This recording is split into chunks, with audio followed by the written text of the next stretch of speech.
जे संवेदनशील विषय आहेत त्याच्यामध्ये एक विषय नक्कीच मराठा आरक्षणाचा आहे, ज्याच्याबद्दल सर्वोच्च न्यायालयाने निकाल दिलेला आहे आणि त्याबद्दल आणखीन आपल्याला माहिती असेल तर अशोकराव सांगतीलच. तसाच दुसरा एक महत्त्वाचा विषय आहे तो इतर मागासवर्गीयांचं पंचायत राज संस्थेच्या निवडणुकीतील राजकीय आरक्षण, त्याहीबद्दल एक कोर्टाचा निर्णय लागलेला आहे. त्याहीबद्दल आम्ही सांगितलं, कारण हा विषय संपूर्ण देशाचा होऊ शकतो. देशामध्ये हा विषय वाढू शकतो आणि हा देशपातळीवरचा विषय आहे. नंतरचा एक आहे तो मागासवर्गीयांचे बढतीमधील आरक्षण, हा एक विषय आहे. नंतर चौथा विषय जो आहे तो म्हणजे मेट्रो कार शेडसाठी कांजूरमार्ग येथील जागेची उपलब्धता, त्याच्याबद्दल एक चर्चा झालेली आहे. साहजिकच आहे, जो विषय नेहमी चर्चेला जातो तो म्हणजे जीएसटीचं येणं, हे वेळेवर येणं, याच्यासाठी सुद्धा आम्ही त्यांना विनंती केलेली आहे. आणखीन एक जो महत्त्वाचा विषय आहे तो शेतकऱ्यांच्या आयुष्याशी निगडीत आहे, ते म्हणजे पीक कर्ज जसं असतं तसं पीक विमा. त्या विम्याबद्दल ज्या काही अटीतटी शर्ती आहेत, आपल्याला कल्पना असेल की महाराष्ट्रामध्ये बीड मॉडेल एक आम्ही केलेलं आहे, बीडचं मॉडेल. त्या अनुषंगाने त्याही सूचना आम्ही त्यांना सांगितलेत की आपण तशा सूचना आपण यांना द्याव्या प्रशासनाला. नंतर राज्यामध्ये बल्क ड्रग पार्क, त्या स्पर्धात्मक निविदेस मंजुरीसाठी हा एक विषय, त्याच्याबद्दल त्यांच्याशी बोललेलो आहे. महत्त्वाचा विषय जो मी किंवा आम्ही मुंबईमध्ये बोललेलो आहोत आणि तिथूनसुद्धा त्यांना विनंती केली होती, ती आज प्रत्यक्ष भेटून केली. गेले काही वर्ष आपल्याला म्हणजे महाराष्ट्राला जो किनारपट्टीचा भाग आहे तिथे चक्रीवादळं ही येऊन आदळत आहेत. एक 8-15 दिवसापूर्वीसुद्धा एक वादळ आपल्याला जेमतेम स्पर्श करून गेलं आणि त्यांनीसुद्धा नुसतं स्पर्श केला तरी मोठा दणका दिलेला आहे. तर अशा वेळेला जी मदत असते त्या मदतीचे निकष हे आता जुने झालेले आहेत. NDRFचे जे असतात नॉर्म ते बदलणं हे गरजेचं आहे, कारण ती मदत ही अपुरी पडते. राज्य सरकारने गेल्याही वेळेला निकष बदलून जे निकष आहेत NDRFचे त्याच्यापेक्षा अधिक मदत गेल्याही वेळेला केली, याही वेळेला केली, पण हे निकष मुळामध्ये NDRFचे बदलले गेले पाहिजे. 9वा विषय जो आहे तो 14व्या वित्त आयोगातील थकीत निधी, तो मिळण्यासाठी एक आहे शहरी स्थानिक संस्थांसाठी. तसंच 14व्या वित्त आयोगातील थकीत निधीची परफॉर्मन्स ग्रँटी, हा बोललो तोच विषय आहे. आणि आणखीन एक महत्त्वाचा विषय जो प्रत्येकाचे एक दिवस असतात, पर्यावरण दिन असतो, आणखीन काही दिन असतो, तसं आपल्याला सर्वांना कल्पना आहे की एक मराठी भाषा दिन असतो. तो मराठी भाषा दिन आल्यानंतर मराठी भाषेला अभिजात भाषेचा दर्जा मिळाला पाहिजे अशी तेव्हा एक तिकडे चर्चा होते. तर तोही जो प्रश्न केंद्र सरकारच्या दरबारी प्रलंबित आहे, त्याहीबद्दल आम्ही विनंती केलेली आहे की राज्य सरकारकडून बरीचशी माहिती दिली गेलेली आहे. आणखीन काही माहिती पाहिजे असेल तर तीही आम्ही देऊ, पण मराठी भाषेला अभिजात भाषेचा दर्जा देण्याबद्दल लवकरात लवकर आपण सूचना द्या. तर अशा सगळ्या विषयांवरती त्यांच्याशी विस्तृतपणाने चर्चा झालेली आहे. आणि जसं मी म्हटलं की ह्या सर्व बाबतीमध्ये आम्ही पत्रसुद्धा दिलेली आहेत. त्यांनी सांगितलेलं आहे की मी याच्यात नक्की माहिती घेतो आणि लक्ष घालतो. तर आम्हाला आशा आहे, अपेक्षा आहे आणि विश्वास आहे की लवकरात लवकर त्यांच्याकडनं याच्या सर्व बाबतीत सकारात्मक निर्णय होतील. सन्मान्य खासदार, मीडियाचे, इलेक्ट्रॉनिक आणि प्रिंट मीडियाचे सर्व सन्मान्य प्रतिनिधी, मुख्यमंत्र्यांनी विषद केल्याप्रमाणे महाराष्ट्राच्या अनेक महत्त्वाच्या विषयावर या ठिकाणी मुख्यमंत्र्यांनी आम्ही सन्माननीय प्रधानमंत्र्यांची चर्चा केली. आणि मराठा आरक्षणासंदर्भामध्ये जो विषय आहे त्यांना आम्ही कल्पना दिली की 5 मे 2021ला सर्वोच्च न्यायालयाने मराठा आरक्षणाच्या बाबतीत प्रतिकूल निर्णय घेतल्याचं आम्ही त्यांना नमूद केलेलं आहे. म्हणजे 5 मेला मराठा आरक्षणाला देण्यासंदर्भामध्ये एकतर सर्वोच्च न्यायालयाने असं म्हटलेलं आहे की 102वी घटना दुरुस्ती झाल्यानंतर SCBCचे आरक्षण देण्याचा अधिकार हा राज्यांना आता राहिलेला नाही. म्हणजे कुठल्याही राज्यांना या जजमेंटनंतर त्यांनी सांगितलं आहे की या जजमेंट स्पष्ट नमूद केलं आहे की घटना दुरुस्ती झाल्यानंतर अधिकार हा कुठल्याही राज्यांना एखाद्या समाजाचा बॅकवर्डनेस ठरवण्याचा किंवा त्यांना आरक्षण देण्यासंदर्भात निर्णय आता राज्यांना घेता येणार नाही. आणि दुसरं म्हणजे इंदिरा सहानीची जी मागची केस लॉ आहे तो लक्षात जर घेतला तर 50% आरक्षणाची मर्यादाही पार करता येणार नाही. हा दोन महत्त्वाचे विषय. आता त्याची बॅकग्राऊंड आम्ही त्यांना विस्तृत सांगितलेली आहे, परंतु हे दोन विषय या जजमेंटमध्ये सुप्रीम कोर्टच्या प्रामुख्याने ते समोर आलेले आहेत. त्या पार्श्वभूमीवर आम्ही पंतप्रधानांना विनंती केली की तुम्ही जे रिव्ह्यू पिटिशन केंद्राने जे दाखल केलेलं आहे सुप्रीम कोर्टामध्ये, त्या जजमेंटमध्ये त्या रिव्ह्यू पिटिशनमध्ये केवळ राज्यांना अधिकार बहाल करण्यासंदर्भातला विषय हा तेवढा कामाचा नाही आहे. राज्यांना अधिकार असले पाहिजेत, राज्यांना एखाद्या समाजाचं बॅकवर्ड ठरवण्या इतपत अधिकार असले पाहिजेत त्यात आमचं दुमत नाहीच आहे. परंतु फक्त हे अधिकार प्रदान करून उपयोग होणार नाही. जोपर्यंत 50% आरक्षणाची मर्यादा ही जोपर्यंत शिथिल करण्यात येत नाही, काढून टाकण्यात येत नाही, तोपर्यंत राज्याला अधिकार देऊनसुद्धा हा आरक्षणाचा मुद्दा मार्गी लागणार नाही. हा प्रामुख्याने आम्ही त्यांना सांगितलेला आहे. आणि म्हणून 50% आरक्षणाची मर्यादा ही शिथिल करावी अशा प्रकारचा युक्तिवाद हा सर्वोच्च न्यायालयामध्ये झाला पाहिजे, केंद्राकडूनही झाला पाहिजे. आम्ही सुद्धा समर्थन असं करतो, आमचंही म्हणणं की आम्हाला राज्याला अधिकार असला पाहिजे. परंतु त्याचा दुसरा महत्त्वाचा मुद्दा जो आम्ही नमूद केला की सुप्रीम कोर्टामध्ये हे रिव्ह्यू पिटिशन राज्यात रिव्ह्यू दाखल करणारच आहे. म्हणजे दिलीप भोसले सर्वोच्च न्यायालयाचे न्यायमूर्ती, माजी न्यायमूर्ती दिलीप भोसले यांच्या समितीचा जो अहवाल आलेला आहे त्या अहवालाच्या अनुषंगाने या जजमेंटच्या बाबतीमध्ये रिव्ह्यू पिटिशन दाखल करण्याची राज्य शासनाची भूमिका आहेच. परंतु हे करत असताना आम्हाला विनंती एवढीच करायची की आम्हाला अधिकार द्या. आम्ही हे निर्णय राज्याला घटना दुरुस्ती संदर्भातली किंवा जी काही झाल्यानंतर जो पेच निर्माण झालेला आहे त्या संदर्भातली पुढची पाऊलं ही केंद्राने उचलावी. परंतु हे करत असताना आम्हाला अधिकार देत असताना 50% मर्यादा ही शिथिल करण्यात यावी हा त्यातला महत्त्वाचा भाग आहे. आणि मग हा फक्त जो काही मर्यादा घातलेली 50%ची तो फक्त मराठा समाजाची मर्यादा नाही आहे. म्हणजे इव्हन 27% राजकीय आरक्षणचे ओबीसीच्या बाबतीमध्ये सुद्धा सेट असाईड झालेला आहे. तिथे सुद्धा तोच मुद्दा आहे की 50%ची मर्यादा क्रॉस केल्यामुळे आरक्षणाची पॉलिटिकल आरक्षण देता येत नाही, हा तिथे मुद्दा आहे. आणि त्याला सांगितलं हा मुद्दा फक्त मराठा समाजापुरती नाही आहे, ओबीसीचा तोच मुद्दा आहे. आणि ओबीसीचा मुद्दा तर संपूर्ण देशामध्ये आता हा प्रश्न निर्माण झालेला आहे. त्यामुळे ओबीसीचा विषय असो, मराठा समाजाचा विषय असो, तुमचं रिव्ह्यू पिटिशन हे जोपर्यंत घटना दुरुस्ती होत नाही, म्हणजे ज्या पद्धतीने केंद्र सरकारकडे अधिकारात आलेले आपोआप या जजमेंटमुळे जे अधिकार आलेले आहेत, जोपर्यंत हे निर्णय जो सुप्रीम कोर्टाने दिलेला आहे तो सेट असाईड होत नाही तोपर्यंत सर्व अधिकार केंद्राकडेच आहे. आणि म्हणून आमची मागणी आहे की तुमच्याकडे आज अधिकार आले असताना तुम्ही हा निर्णय घ्या, जेणेकरून मराठा समाजाला तुम्ही न्याय देऊ शकाल.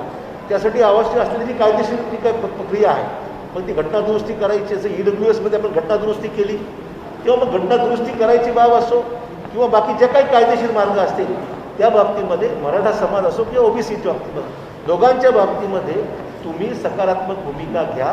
आणि त्यातून तुमच्याकडे आलेला अधिकार जो आज आहे सुप्रीम कोर्ट जजमेंटमुळे त्यात आपली मदत राज्याला व्हावी अशा प्रकारची आमची मागणी आहे. आम्हाला अधिकार मिळणं आम्हाला आनंद होईल, परंतु आम्हाला देत असताना मात्र इतर ज्या अटी आहेत त्यासुद्धा शिथिल झाल्या तर उपयोग होईल, वरनं उपयोग होणार नाही, हा त्यातला महत्त्वाचा मुद्दा आहे. तुमच्याकडे जो पण अधिकार आहे तो पण हा विषय जनमानसामध्ये प्रक्षोभ वाढत चाललेला आहे सगळ्या प्रश्नामुळे. आणि त्यामुळे हा प्रक्षोभ वाढू नये या दृष्टिकोनातून समाजाला न्याय दिला पाहिजे. मराठा आरक्षणाच्या बाबतीमध्ये महाविकास आघाडीने सकारात्मक भूमिका पावलं उचललेली आहेत. आम्ही सर्वांनी मिळून सभागृहामध्ये बिनशर्त पाठिंबा या मुद्द्याला आम्ही दिलेलाच आहे. या पार्श्वभूमीवर केंद्र सरकारने सकारात्मक भूमिका घ्यावी, हा प्रश्न मार्गी लावावा अशा प्रकारची विनंती आम्ही केंद्राला. जोपर्यंत त्यांच्याकडे अधिकार आहेत सुप्रीम कोर्ट निर्णयामुळे तोपर्यंत आपण हा निर्णय घ्यावा. त्या दिवशी अधिकार आमच्याकडे आम्ही पुढची प्रक्रिया पार पाडू. 12 मुद्द्यामध्ये आम्हाला अक्षराला वेळ दिली होती. जवळपास 12:30पर्यंत 1.5 तास त्या विषयाच्या संदर्भामध्ये चर्चा झाली. मराठा आरक्षणाच्याबद्दल आत्ताच थोडक्यामध्ये अशोकराव चव्हाण साहेबांनी सांगितलं. दुसरा मुद्दा होता तो ओबीसींना, इतर मागासवर्गीयांना पंचायत राज्य संस्थेतील निवडणुकीतलं राजकीय आरक्षण होतं ते काढून टाकलं गेलं, त्याला स्थगिती दिली स्थानिक स्वराज्य संस्थांमधल्या. त्याच्यामुळं ग्रामपंचायत, पंचायत समिती, जिल्हा परिषद, नगरपालिका, महानगरपालिका ह्याच्यामध्ये 56,000 जागांच्यावर ह्याचा परिणाम झालेला आहे. आम्ही पंतप्रधानांना सांगितलं की भारत सरकारने 2011मध्ये ACCC केलं आहे, त्याची माहिती राज्य सरकारला मिळाली तर त्या आरक्षणाचा अभ्यास करून अहवाल करता येईल. आणि ह्याच्यामध्ये निकालपत्रात SC, ST, OBC यांच्या एकत्रित आरक्षणाची मर्यादा 50% निश्चित केलेली आहे. त्यामुळे SC, ST बहुल जिल्ह्यामध्ये OBC प्रवर्गाला 27% कमी किंवा एखाद्या परिस्थितीत आरक्षणच मिळणार नाही. तर SC, ST, OBC यांच्या एकत्रित आरक्षणाची मर्यादित 50%ची तरतूद शिथिल करण्याच्या बद्दलची मागणी मुख्यमंत्री महोदयांनी आज तिथं केली. आणि SC, ST याचं आरक्षण घटनात्मक कॉन्स्टिट्यूशनल आहे, तर OBCचं आरक्षण वैधानिक आहे. त्यामुळं आपणास विनंती आहे की SC, ST आणि OBC आरक्षण कॉन्स्टिट्यूशनल करण्यासाठी घटनेमध्ये दुरुस्त करावी आणि हा प्रश्न कायमस्वरूपी सोडवण्यासाठी 2021च्या जनगणनेमध्ये देखील OBCची जनगणना करावी. हा एक महत्त्वाचा मुद्दा त्याच्यामध्ये होता. मागासवर्गीय पदोन्नतीच्या आरक्षणाच्या बद्दल सुप्रीम कोर्टाने आणि मुंबई हायकोर्टाने त्याच्याबद्दल आत्ता तिथं मॅटर चालू आहे, त्यांनी काही निकाल दिलेले. त्याच्यामुळं हा प्रश्न फक्त महाराष्ट्राचा नाही तर इतर अनेक राज्यांचा आहे. यासाठी संपूर्ण देशासाठी एकसारखं सर्वकष धोरण अवलंबण्यात यावं. या संदर्भात प्रलंबित याचिका लवकरात लवकर निकाली निघण्यासाठी केंद्र शासनाने सर्वोच्च न्यायालयाला विनंती करावी. मेट्रो कार शेडच्या संदर्भात आत्ताच मुख्यमंत्री महोदयांनी सांगितलं, राज्यांना GST काउन्सिलमध्ये पण अनेकदा आम्ही हा मुद्दा उपस्थित केला. मुख्यमंत्री महोदयांनी पत्र व्यवहार पण केलेला आहे. तरी देखील महाराष्ट्राला 24,306 कोटी रुपये GST भरपाईपोटी मिळणे बाकी आहे. ते कोविडचं अभूतपूर्व संकट संपूर्ण देशावर आहे, सगळ्या राज्यांच्यावर आर्थिक दिलासा देण्याकरता हे पैसे जर लवकरात लवकर मिळाले तर त्याचा निश्चितपणे सर्वच राज्यांना उपयोग होणार आहे. महाराष्ट्राची रक्कम 24,306 कोटी आहे. पीक विम्याच्या बद्दल सातत्याने बीड मॉडेल आपल्या राज्यामध्ये जे गेल्या वर्षी राबवलं गेलं ते खूप लोकप्रिय झालं आणि मुख्यमंत्र्यांनी, आमच्या कृषी मंत्र्यांनी सगळ्यांनी मागणी केलेली की बीड मॉडेल फक्त बीडपुरतं मर्यादित न ठेवता ते सगळ्या राज्यातल्या सर्व जिल्ह्यांना लागू करावं. आणि आत्ता फक्त केंद्र सरकारने ते बीडपुरतं लागू केलेलं आहे. तर तो प्रस्ताव आम्ही कृषी मंत्रालयामध्ये दिलेला आहे. तर त्याच्यामध्ये हे मॉडेल जर आपण केलं तर त्याचा खूप चांगल्या प्रकारचा परिणाम होणार आहे. शेतकरी पण समाधानी होणार आहे. बल्क ड्रग पार्क स्पर्धात्मक निविदेच्या शर्ती आपण दिघी बंदराजवळ MIDCनं 250 एकर जागा निश्चित करून ठेवलेली आहे.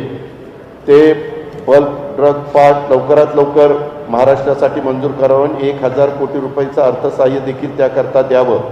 हा पार्क सुरू झाला तर औषध निर्मितीस मोठं प्रोत्साहन मिळणार आहे. आणि राज्य सरकारने हे बल्क ड्रग पार्कसाठी काही प्रोत्साहन देखील जाहीर केलेले आहेत. त्याच्यात केंद्राची पण सहकार्य जर राहिलं तर आणखीन ते चांगलं होईल. नैसर्गिक आपत्ती जे NDRF आणि SDRF ह्या जे निकष 2015 साली केले, त्याच्यानंतर महाराष्ट्रात नैसर्गिक चक्रीवादळ आलं, निसर्ग चक्रीवादळ आलं, दुसरं तोक्ते चक्रीवादळ आलं.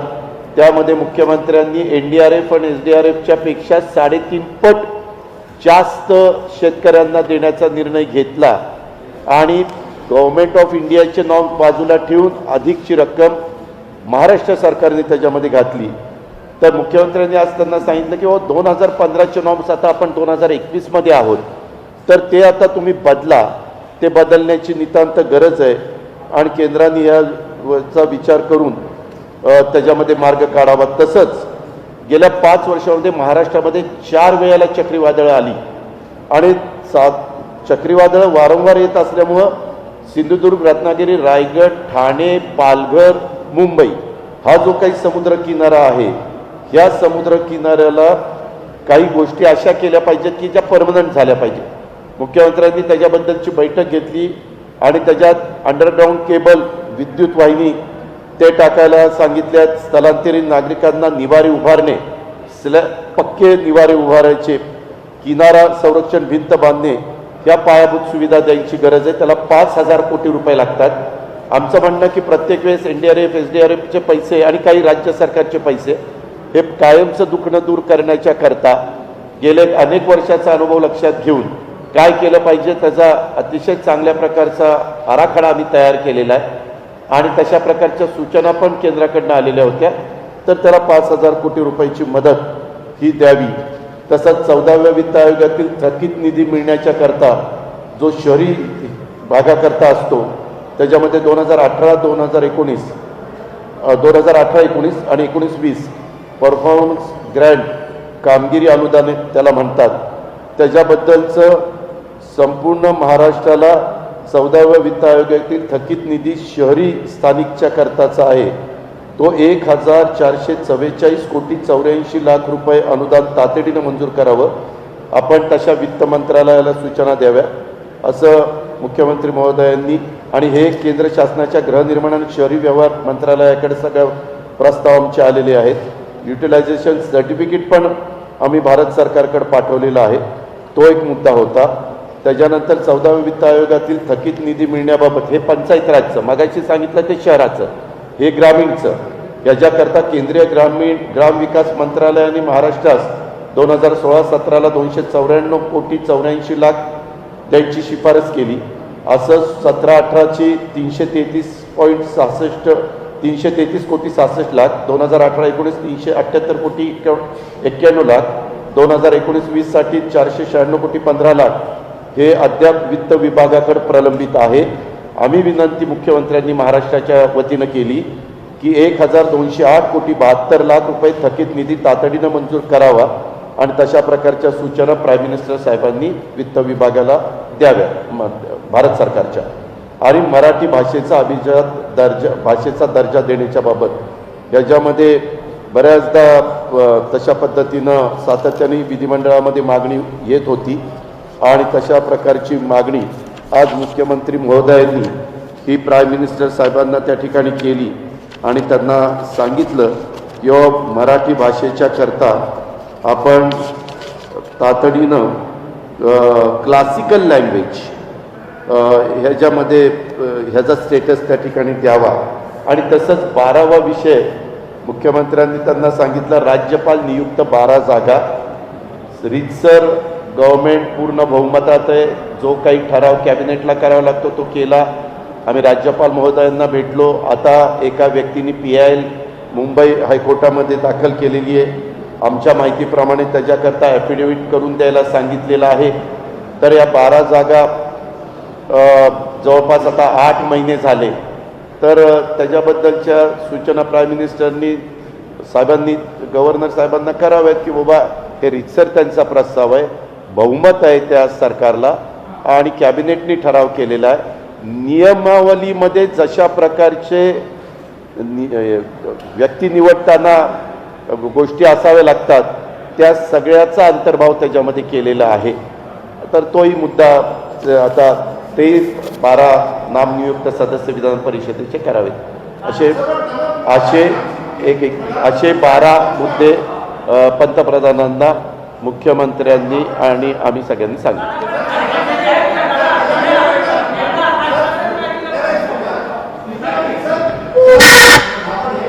ह्याच्यामध्ये पंतप्रधानांनी मुख्यमंत्र्यांना आम्हाला मुख्यमंत्री बोलत होते, आम्ही तिथं होतो, त्यांना असं आश्वासन दिलं की हे सगळे मुद्दे मी तपासून घेतो आणि संबंधामध्ये जे काही त्याच्यामध्ये करण्याची गरज असेल ते करण्याच्याकरता मी निर्णय घेतो असं सांगितलं.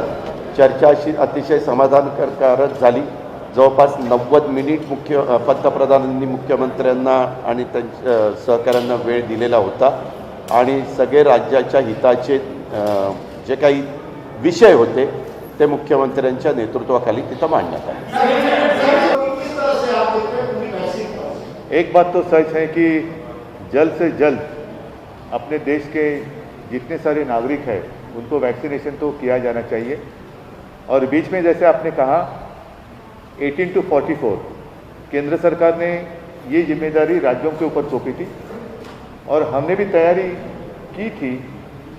मैंने तो कई बार कहा था कि उम्र के हिसाब से देखें तो 18 से लेकर 44 इस उम्र में महाराष्ट्र में लगभग 6 करोड़ की आबादी है और उसके लिए 12 करोड़ डोज लगने वाले हैं, क्योंकि एक बार में 2 बार देना पड़ता है। तो उसके लिए हमने पूंजी भी तैयार रखी है और जब भी वैक्सीनेशन हमने शुरुआत भी की थी, लेकिन उसका जो सप्लाई है वो ठीक नहीं रहा, बीच में खंडित होते रहा और कल प्रधानमंत्री जी ने सारी जिम्मेदारी फिर से एक बार केंद्र के ऊपर ली है, तो स्वाभाविक है हम उनको धन्यवाद देना चाहते हैं और अपेक्षा करते हैं कि बीच में जो सारी रुकावटें आ रही थी वो रुकावटें अब दूर हो जाएगी और जल्द से जल्द सिर्फ महाराष्ट्र ही नहीं, अपना पूरा हिंदुस्तान और उसके नागरिक हैं उनको पूरा टीकाकरण हो जाएगा।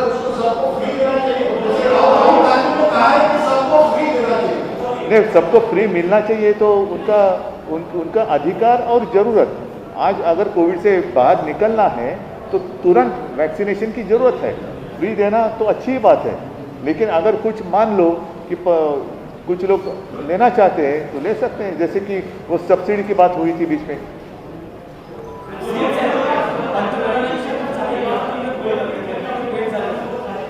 क्या म्हणाले? आमची व्यक्तिगतच भेट झाली ना।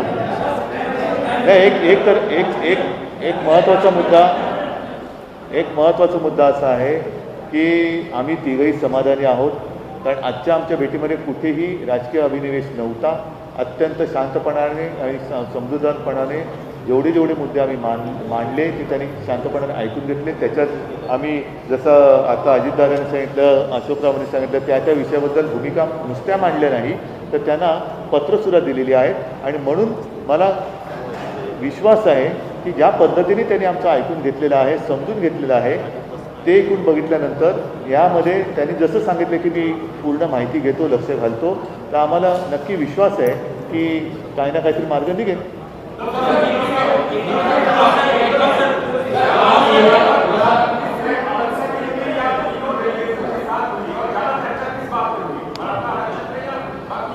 नहीं, सारे मुद्दों पर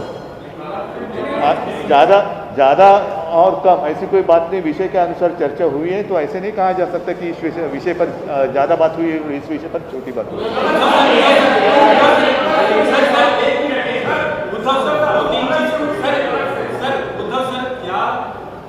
आप लोग की अलग मुलाकात हुई है, हाँ या ना?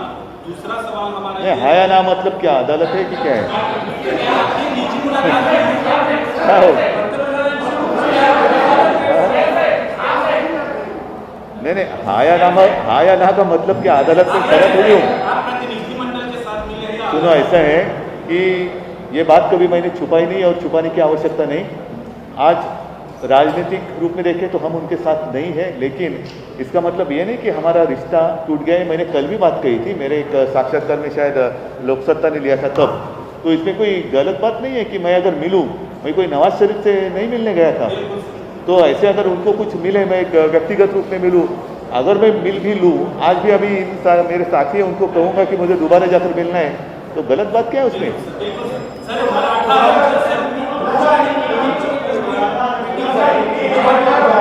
एकाने कोणतरी बोला, ऐका एक मिनिट। आता याच्यामध्ये गेल्या वर्षभर त्यांचे काय वेळेला जसं आता टोकते वादळ आलं, मधल्या काळामध्ये मी सांगितलं त्यांचा फोन आला आणि त्यांनी सांगितलं की सरकार तुमचं कोविडच्या काळात चांगलं, हे व्यक्तिगतच बोलणं होतं। त्याचं आज सुद्धा आमची एक थोडा वेळ व्यक्तिगत भेट झाली, कसं काय चाललं आहे, मी त्यांना सांगितलं की या सगळ्या माझ्या सहकाऱ्यांच्या सोबत मी आलेलो आहे आणि राज्याचे प्रश्न आहेत।